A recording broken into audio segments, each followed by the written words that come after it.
এই আমের সিজনে আম দিয়ে আজকে বানাবো একটি সুইট ডিশ। তার জন্য এখানে দুটো আমের এমনভাবে পাল্প বার করে নিয়েছি আর নিয়েছি 100 গ্রাম ছানা। ছানাটাকে এইভাবে হাতের সাহায্যে ডলে স্মুথ করে নিচ্ছি।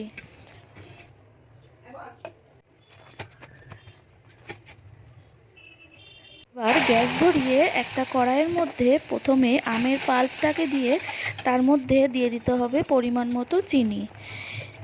চিনি দেওয়ার পর এই আমের পাল্পটা একটু ঘন হয়ে আসলে এর মধ্যে দিয়ে দিতে হবে স্ম্যাশ করে রাখা ছানাটা। এবার গ্যাসের আগুনটা লো রেখে এইভাবে অনবরত নাড়তে হবে যতক্ষণ না কড়াই থেকে এই মিশ্রণটা ছেড়ে আসছে।